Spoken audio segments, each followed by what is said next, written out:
నవరాత్రులు ప్రారంభమవ్వబోతున్నాయి. అయితే ఈ యొక్క నవరాత్రులలో మనము పాటించవలసిన నియమాలు ఏంటి, అదే విధంగా ఒక మంత్రము చెప్తాను. ఆ యొక్క మంత్రాన్ని ప్రతి ఒక్కరు కూడా స్వామివారి దగ్గర ఉదయాన్నే లేచి చదువుకోండి, జపించండి, విశేషంగా ఫలితాలు పొందుతారు. మరి ఏం చెయ్యాలి చూడండి. అందరూ కూడా పాటించవలసిన నియమాలు ఏంటి అని అంటే, మాంసాహారం ముట్టుకోకూడదు.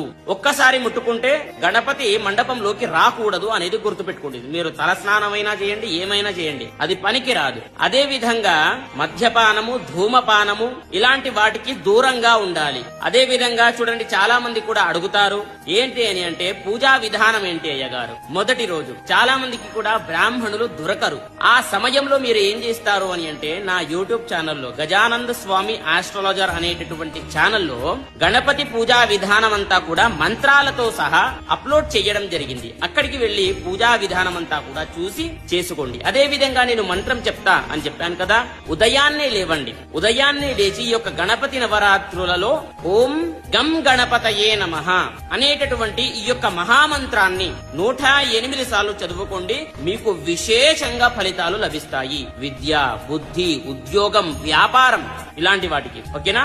ప్రతి ఒక్కరికి తెలియజేయండి. స్వస్తి, సర్వే జనాః సుఖినో భవంతు.